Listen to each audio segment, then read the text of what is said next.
Hi there, this is Greg Howe. Glad you can make it. Hopefully in the next hour or so we can talk about some of the ideas and some of the techniques that I use as part of my playing. Do a lot of neat two-handed things and some warm-up exercises that might also help your alternate picking a little bit. Arpeggios, just a whole bunch of stuff. It'll be a lot of fun.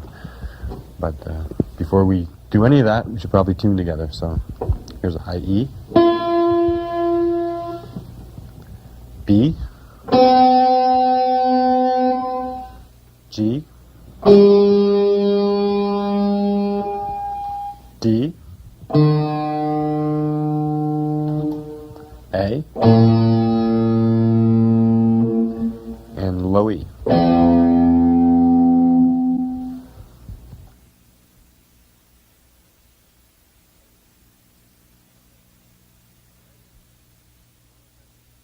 Alrighty, we're going to do some warm-up exercises.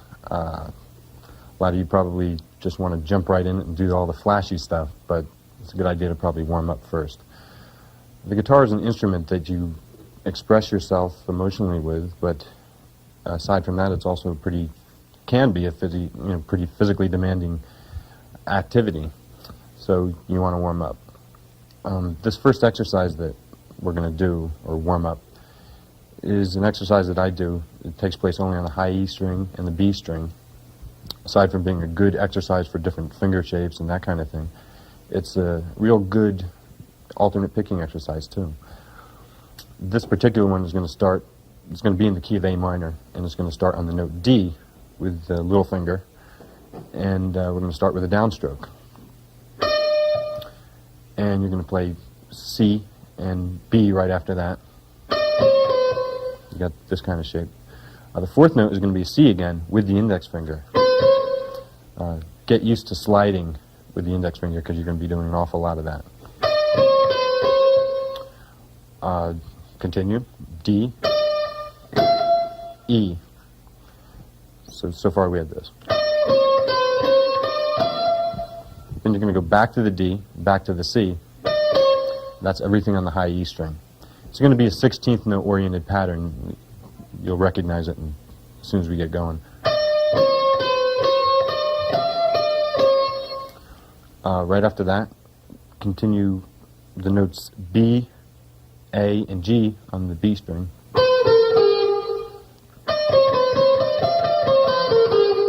And slide up to the A again on the B string with the index finger. Continue.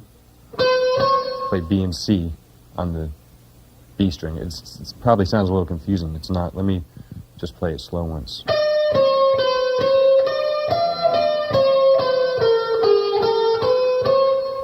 Right after that, you're going to end the whole 16th note phrase with D and E again on the high E string. So you can hear it's a one measure lick with 16th notes, and it's.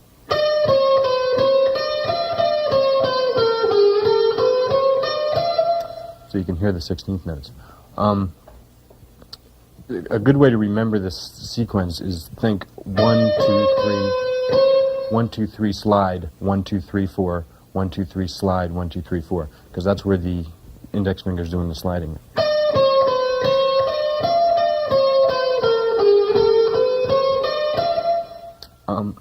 We're just going to continue. It'll be the same thing. Keep it in A minor, and you'll start on F this time. It's going to be the same sequence, but it'll be a harmony to that.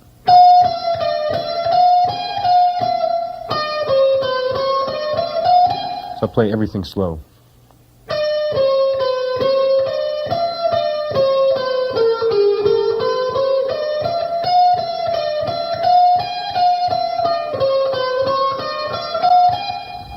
Take it up one more. We'll start on the note A this time. Same sequence.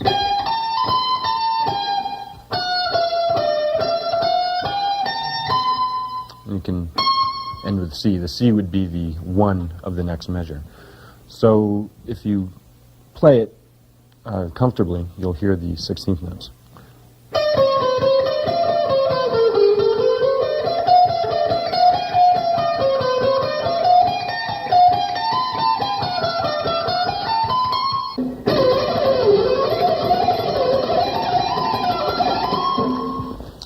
You take the descending version of that.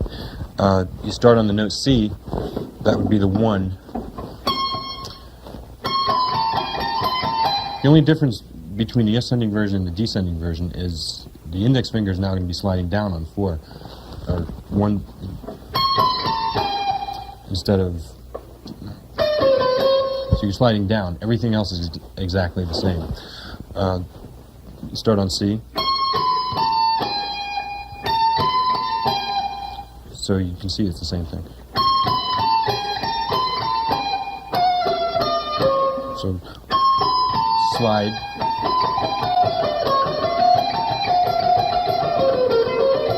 It's the exact same thing backwards. Just remember the slides are in the same place, but they're going down now instead of up. So I'll just run through the whole descending scale or exercise slowly.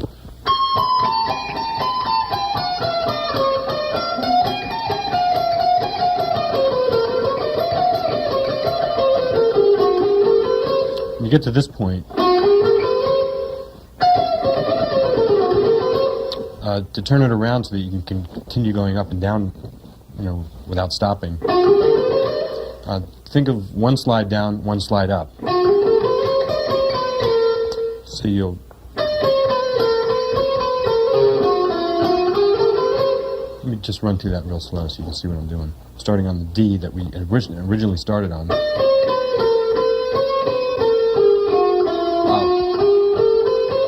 But the second time, sliding up from the E to the F. So then you can just continue the whole thing over and over again. That sets you back up to where you were before.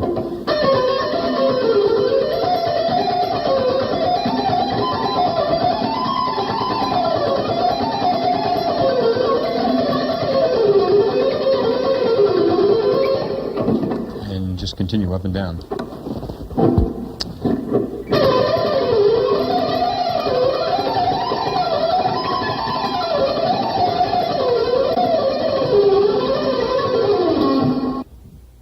The next section is going to involve the other 4 strings. It's another warm-up exercise, and it's going to be a ascending and descending scale that just goes straight up and straight down. The weird thing about this is that it's going to be based on 4 notes on a string as opposed to 3, which a lot of you are probably used to. This particular scale, with the exception of the very first string, will have 4 notes on every string. And again, it's going to be the index finger doing all of the work. The index finger will be playing 2 of the 4 notes that you hear. So let me give you an example. Remember, I said with the exception of the first string, the lowest string, you'll be playing 4 notes per string. So start on the note A. Because of the way we're going to descend, I'm starting with an upstroke. So if you want to do it the way I'm doing it, start with an upstroke. You'll play down on the note D on the A string, and then the index finger will go up to E and play 2 notes on the A string. And you play F and G as you normally would, so you can see. Just continue. Play down on the note A on the D string, and again the index finger will slide up to B. And that will be an upstroke. Continue. C and D. 1 more string. Hit the note E on the G string, and the index finger will slide up again, getting the note F. So the index finger is getting 2 notes on every string. Then end with G and A. So the whole scale slow.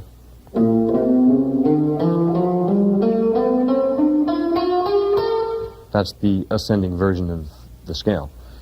Might not seem like a big deal now, but it can be real beneficial, because we'll add another octave onto that, and I'll show you in a minute.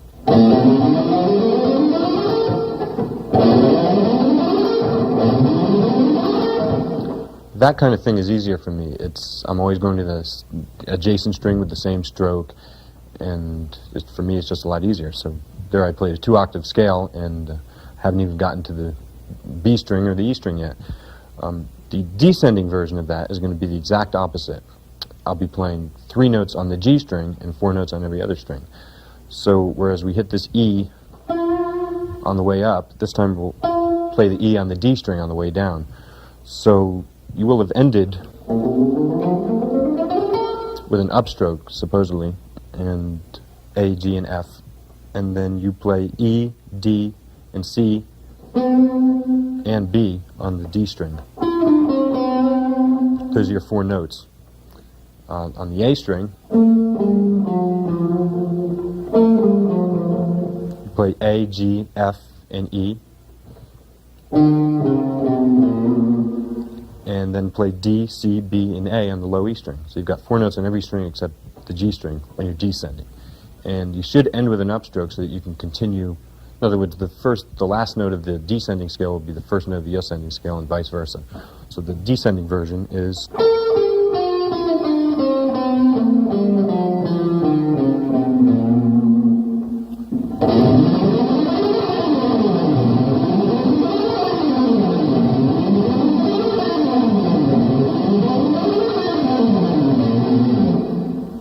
The next warm-up exercise is pretty much the same thing, but we're going to tack on the 3rd octave.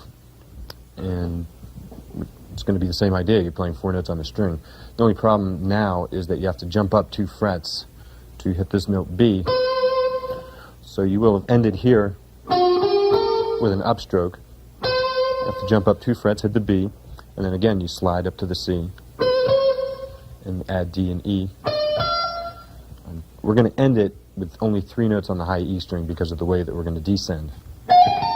So just play F, G, and A on the high E string. So the whole thing's slow from the low A.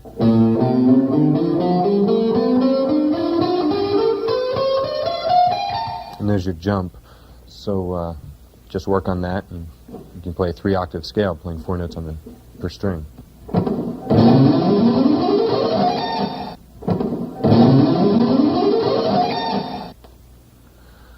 To descend from this scale, I'm going to have a completely different approach. I don't descend the same way that I ascended. I'm going to have 4 notes on the high E string.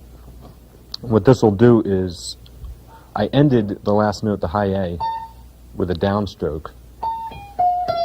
So I'm going to play 4 notes descending on the high E string. This way I'll end with an upstroke. I can hit the B string with a downstroke. So I'll be playing 4 notes on the high E string and 4 notes on the B string. Now here's the weird part. I'm only going to play 2 notes on the G string, G and F. And the rest is going to be 4 notes. So you're playing 4 notes on every string descending except the G string. You're only playing 2. And what this allows me to do is always be going to the adjacent string with a downstroke. So let me just go through it slow once.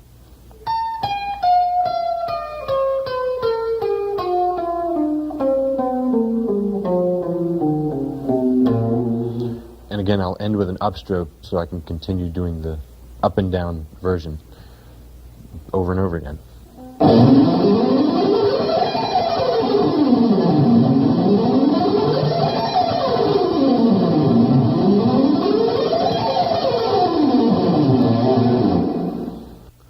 Here's another approach to 3-octave scales that might make it a little bit easier for you mentally to think about.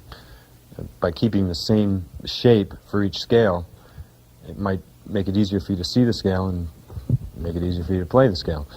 I'm going to stay in A minor, only this time I'm going to start on the note B, and I'll play 4 notes on the first string that I'm starting on, which is the low E.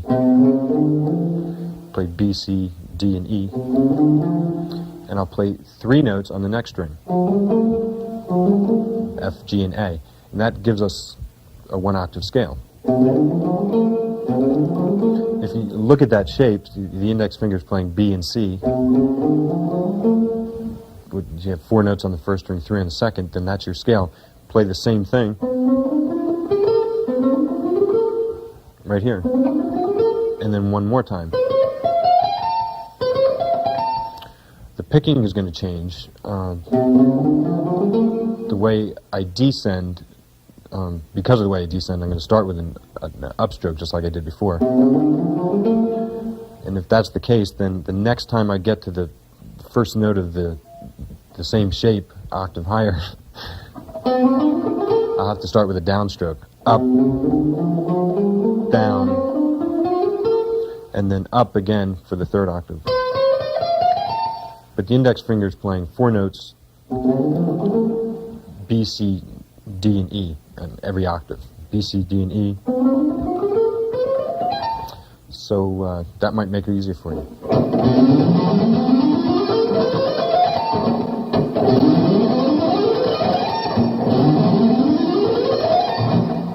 To descend, I don't use the 3 identical scale idea. I do it differently because I always like to make sure I hit an adjacent string with a downstroke, especially when I'm descending. It's just easier for me.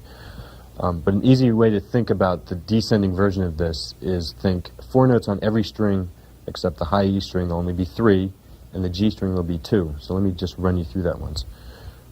You will have ended with an upstroke on the note A. So to descend,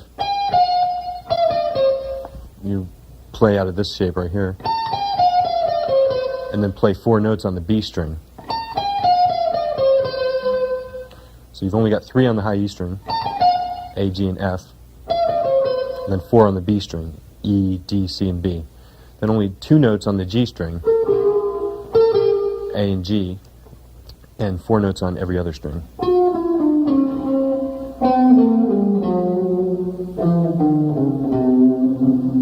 Let me just play the descending scale slow once.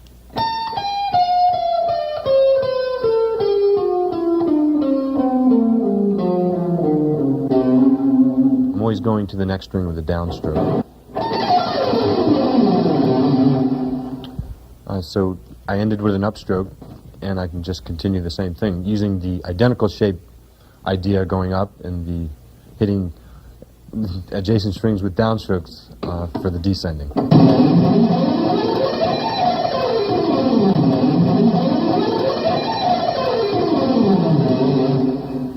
Using that same idea for a harmonic minor scale can be real useful. Again, stay in A minor. We'll start on the G sharp, or the 7, and we play 4 notes, G sharp, A, B, and C, and then D, E, and F, and just do the same thing in octaves, again. And descending will be exactly the same thing. You'll have 3 notes on the high E string, 2 notes on the G string, and 4 notes on every other string. So let me just run that through real slow.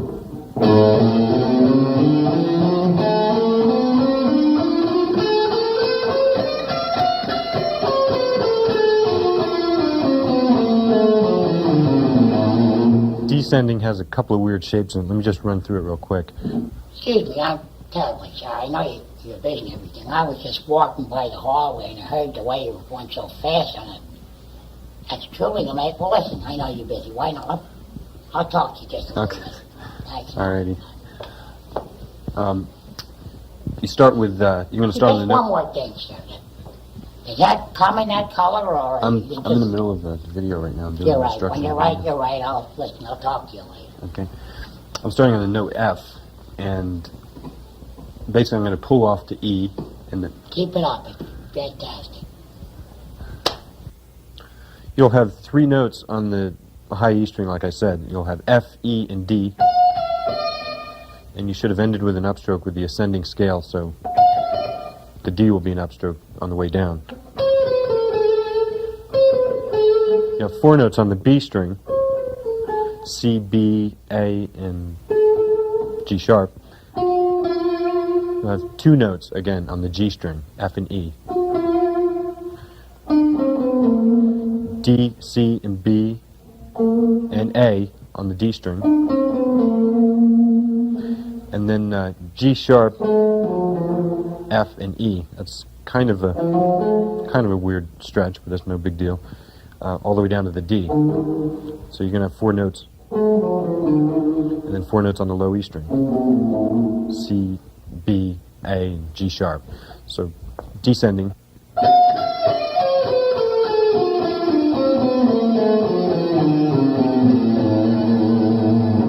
And just play it over and over until you can go up and down fast.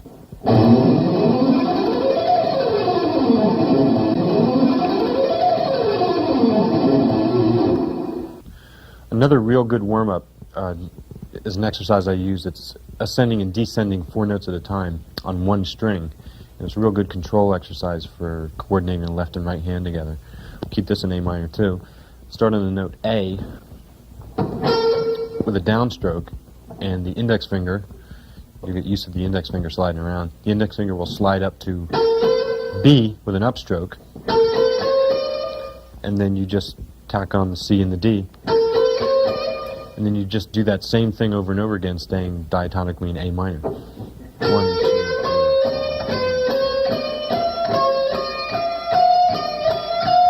The beginning of each 4 notes starts with a downstroke.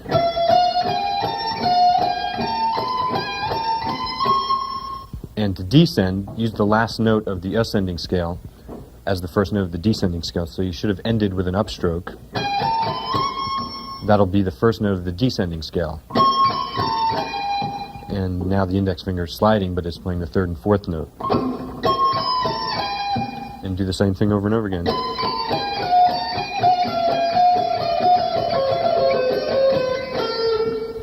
That's the toughest part. If you want to continue going up and down, you'll have to slide twice down to the A, because you're descending and ascending real quickly at the same time.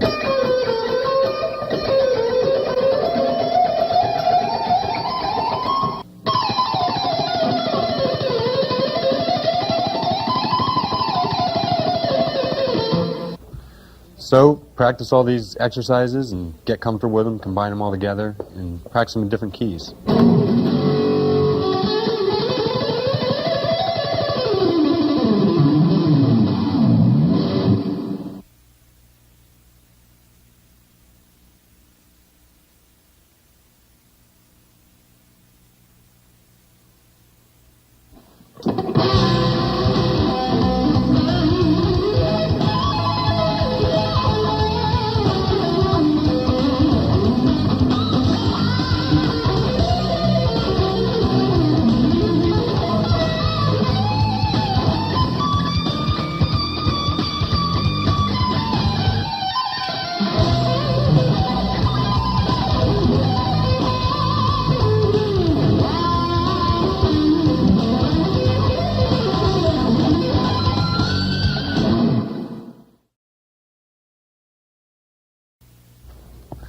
I'd like to show you some of my favorite licks, some of the licks that I use all the time. And a lot of these won't necessarily be picking every note, so it'll be a little bit something different. One of the licks I use all the time is a lick that ascends and descends 4 notes, but I don't pick every note. I hammer on and then pick the high note. Do this one in A minor. I'll start on the note C and hammer onto the D and hammer onto the E on the B string. I sort of have the 13th fret barred. I'm hitting up on the F. And then I'm picking all the notes coming back down. And what that allows me to do is get a lot more speed that way.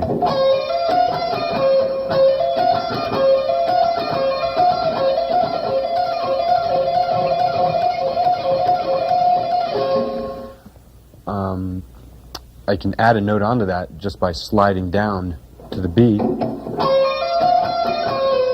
and then up again. I'll probably pick the B along with all the other notes on the way down.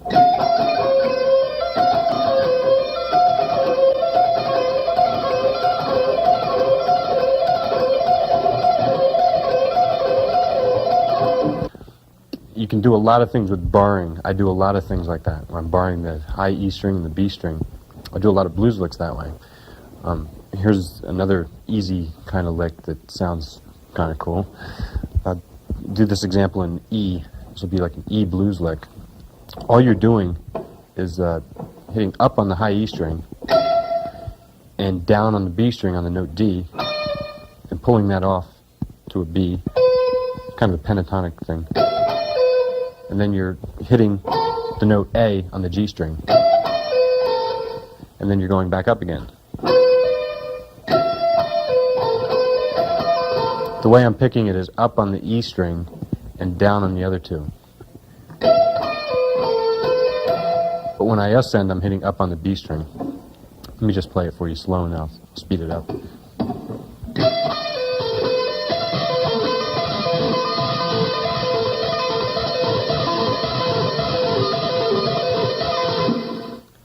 That's one of my favorite licks. One of the cool things you can do with that is add, instead of playing the A, play the flat 5, which in this case would be B flat. By doing that, you just, instead of hitting this note A, kind of stretch that finger up and hit the B flat. Gives a real bluesy sound if you play it fast.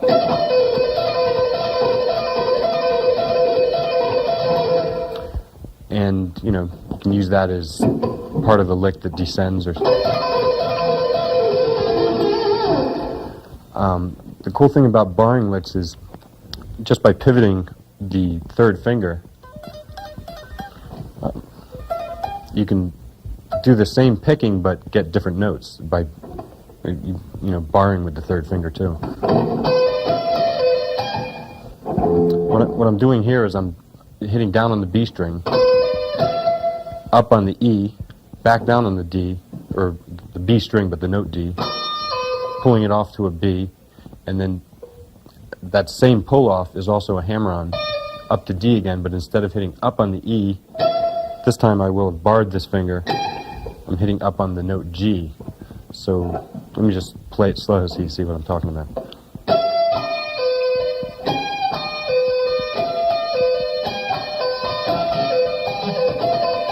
That's another lick I use a lot.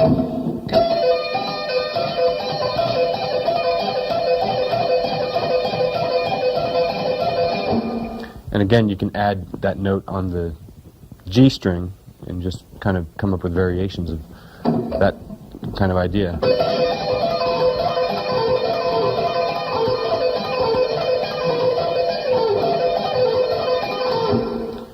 And that's one of my favorite licks. Another barring lick is that I use for kind of a bluesy thing is, we'll use this example in E too. Slide down to the 10th fret, bar these two notes, and hammer on from the A to the B on the B string, and then bar the third finger so you're hitting up on the note E, and then pull that off. So you have to, you know, hit down again on the B, pull it off. The thing you can add to that to make it sound real bluesy is the flat 5. It sounds kind of weird, slow, but it sounds cool when you play it fast. Pull the flat 5 off to the A again, so you're pulling B flat off to A, and just play that sequence.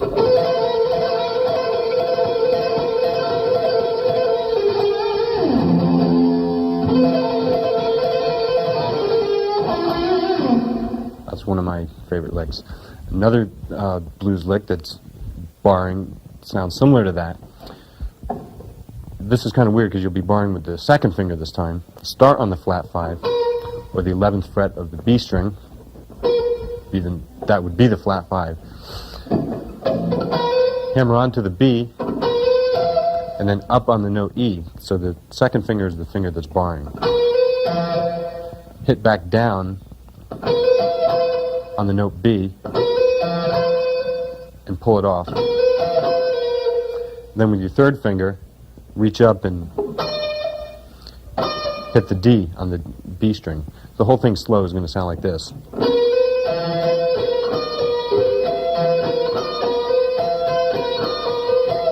Sounds kind of weird slow again, but if you play it fast, it sounds kind of nasty.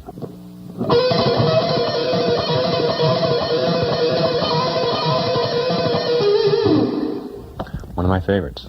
Take that same barring idea and use it on some of the other strings. You can go like right across the fretboard barring. That's another thing I do a lot, which is, let me just show you what it is. If I was in E, say E blues, start on the note A, and I'd hammer onto the B, and then bar with the third finger up on the note E. Then hit the B again, pull it off to A. Then just At that point, after you've gotten down to the A, just do a simple pentatonic hammer-on to the B, to the D, and to the E. Let me just show it to you slow so you see what I'm talking about.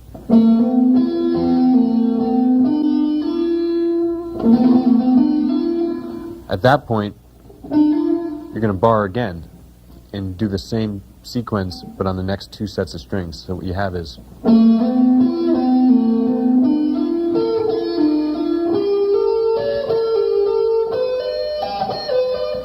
The only weird part is when I hit that C sharp, and if I'm in E blues, then that note works. Technically, if we were doing the exact pattern all the way up, keeping it pentatonic, I should have hit the D, but I'm not going to do that because I want to keep it easy for me. And the last shape would be minor third distance with 3 frets. So the whole thing would sound like this.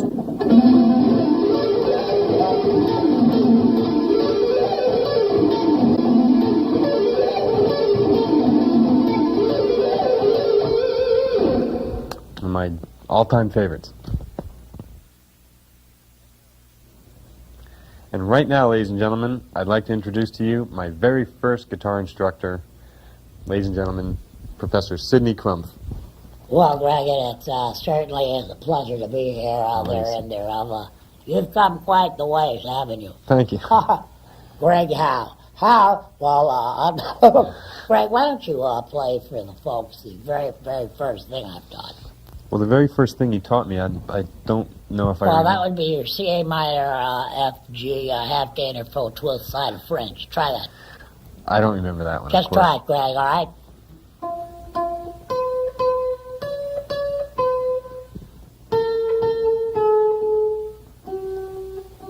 That last note. Would be... Try that, Leson. Is that it? That's close enough. Boy, has he come. Greg, hold the best. I'm going to get back to class now, and it certainly was a pleasure meeting, and bye. He's a great guy. I hope I see him again real soon, like within the next 20 years or so.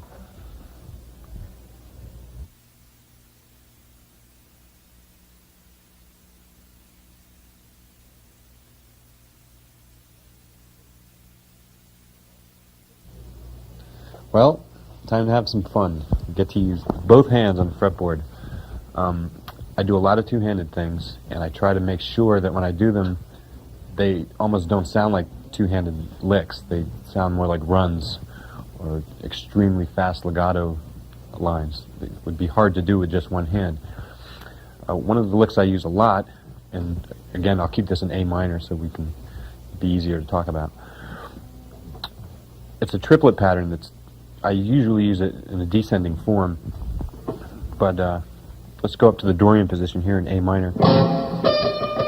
We'll start on the note D, and what you're going to do is position the left hand on D, E, and F, those 3 notes.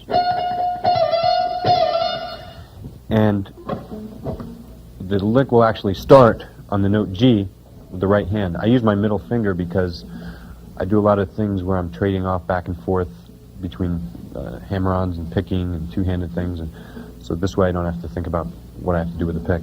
Anyway, we'll start on G. You're going to play that note. That'll be the first note. You just tap it with the right hand. Pull it off, and you'll get the note F. Pull the F off to an E, and then re-tap the F with the right hand.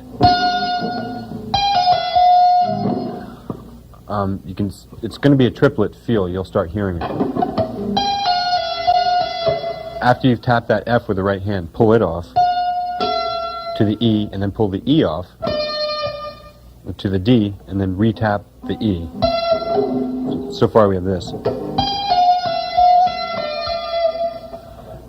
Right after that, to keep the triplets going, you're going to have to hammer on to the note C with the left hand. And then you're going to tap the note D with the right hand. So we had D on the E string the first time. This time we'll have it on the B string. After you've gotten to that point, you're pretty much back to where you were when we first started. You just do the same sequence.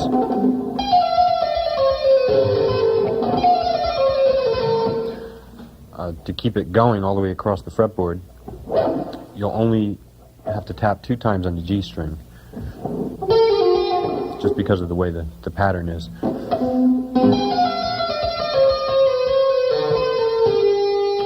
After you've gotten down to the B on the B string, and you've pulled it off to the A, the left hand by itself will tap the G note on the G string. The right hand will tap the note A on the G string.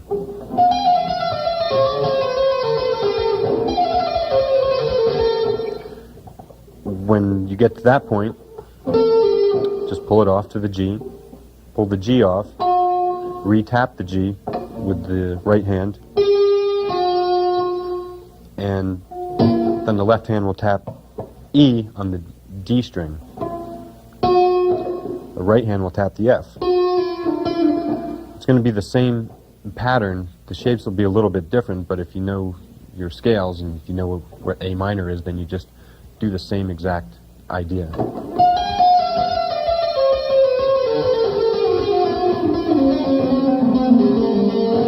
Take it down as far as you want. You can, until you run out of strings, or until your hands collide with each other, which might create even a cooler effect. Another variation of that is a blues idea, or a pentatonic idea. Keep it in A, jump down here. It's going to be the same idea, but you won't be tapping as many times on one string. I'll start here on the note D on the high E string.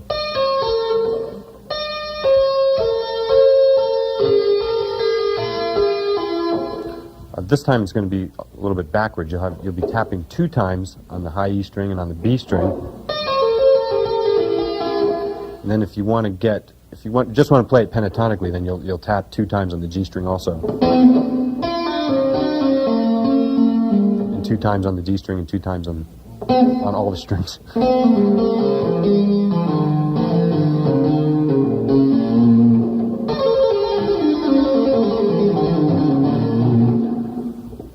If you want to get the flat 5 in there and make it sound really bluesy, then you'll tap 3 times on the G string. When you get to this point,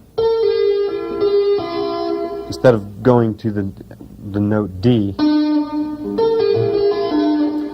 go to E flat or D sharp,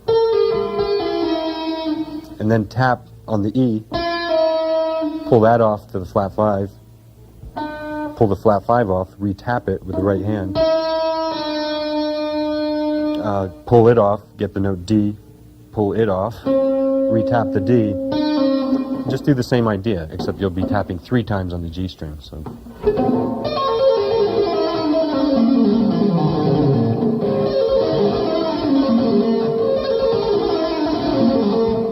I use that a lot. You could go up again with it, you could ascend with it, but it's a little bit more difficult.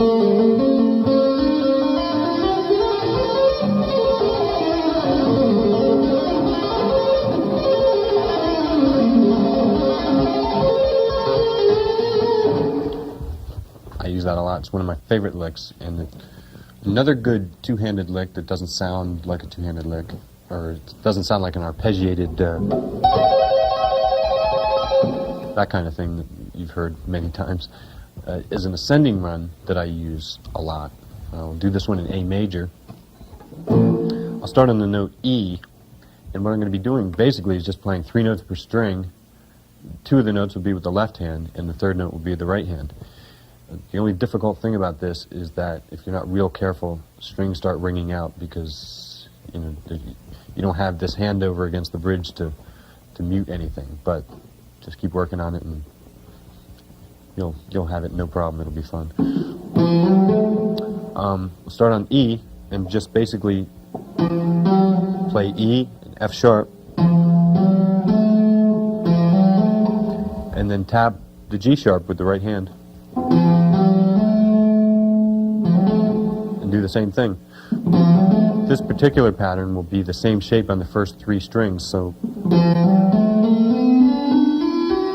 after you've gotten there, just do an octave of the same thing. You'll start here. You have to jump up a fret on the B string, then start it again, and you don't have the last 3 notes because you run out of strings finally, but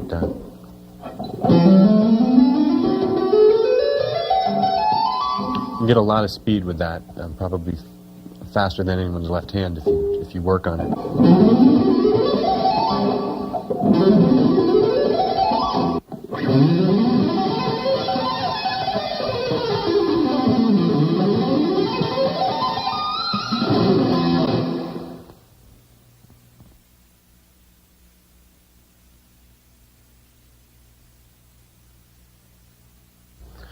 I'd like to show you some arpeggios and some wide interval licks.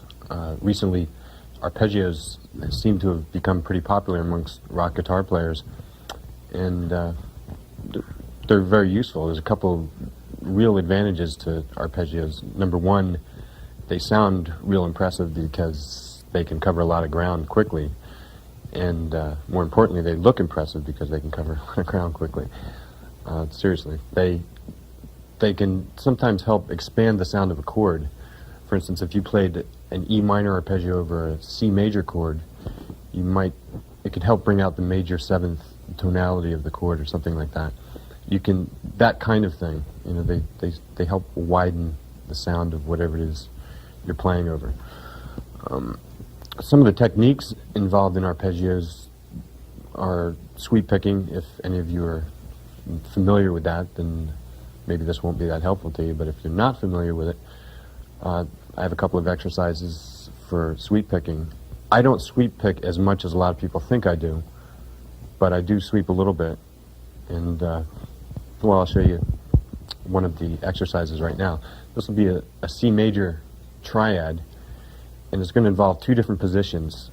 The ascending sweep will be a different position than the descending sweep, but you can combine them both together and have a large 2.5 octave arpeggio.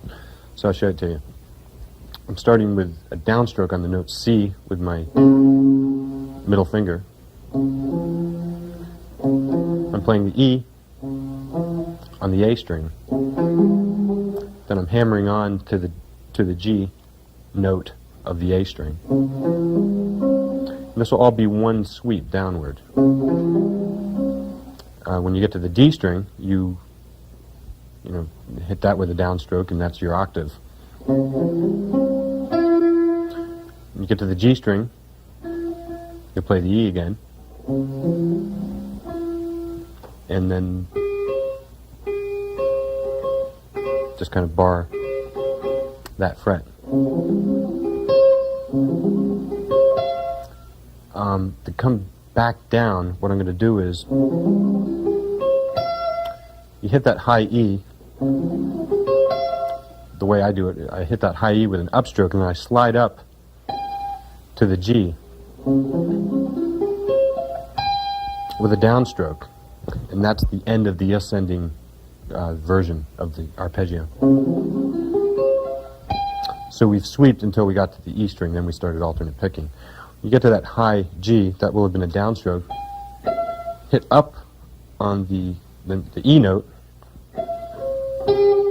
and then you'll play this position. Just a different position for C major again. And that'll be all upstrokes from the time you hit the E note. Until you get right here, then you alternate pick again, at least the way I do it. So when you get to that C, you're going to jump all the way down to the G on the A string, and that will be with a different stroke, downstroke, and then up on the note E of the low E string, and down again on the C, and then you can just continue that.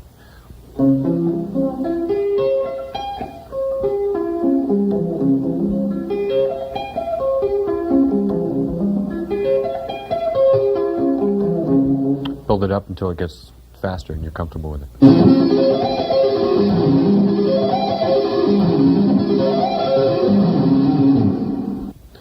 Another approach to two-octave arpeggios that I use a lot is a technique that doesn't involve so much sweeping, but it's more of a picking thing. And it's, for me, a lot more comfortable.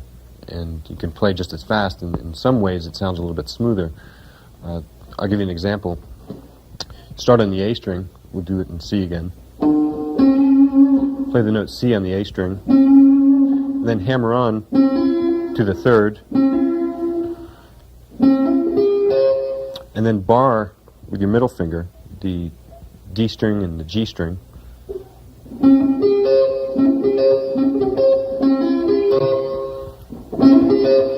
And the way I'm picking that is downstroke on the A string, a downstroke on the D string, and an upstroke on the G string.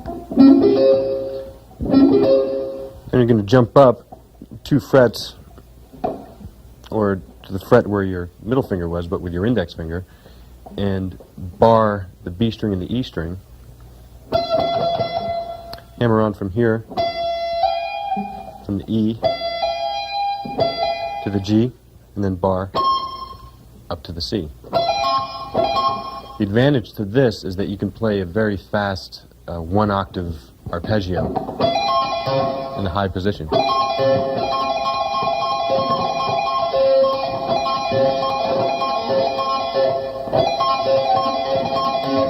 That kind of thing.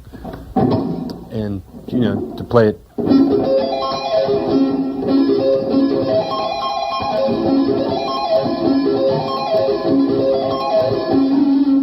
that kind of arpeggio works nice for me. Descending is a little difficult. You can pretty much do the same thing. Remember, you've hit up on the high C. And you're doing that same idea that we did back with the blues lick. Except, you know, keep it a triad. You have to jump back down here with your middle finger, hit up on the G. You just do the same thing backwards.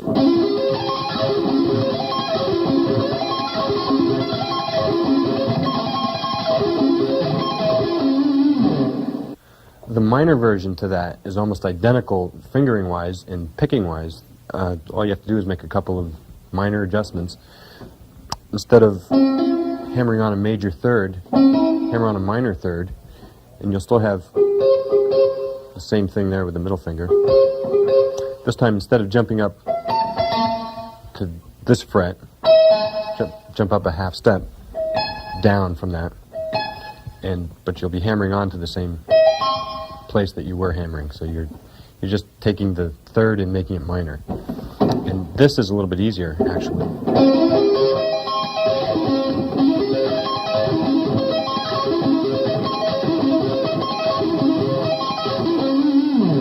Aside from just arpeggios and triads, I do a lot of wide interval things that sound kind of like arpeggios because they cover a lot of distance, but they're actually not. They're just wide interval scales.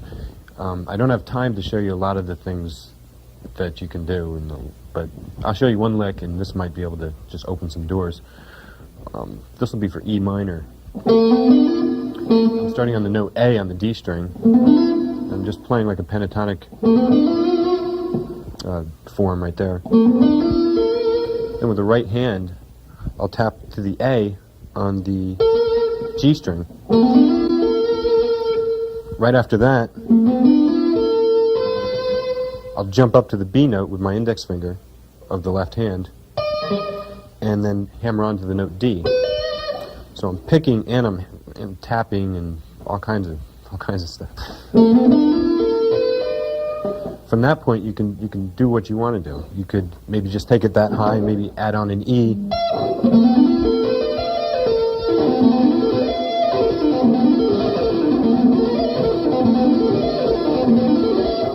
Or you could add on a higher note.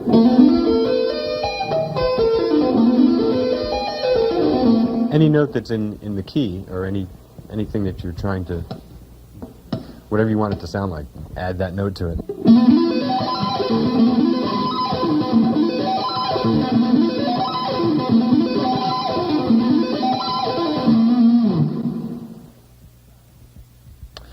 Well, certainly has been a lot of fun. I wish we had some more time to kick it around some more, but we don't. So long, and see you next time.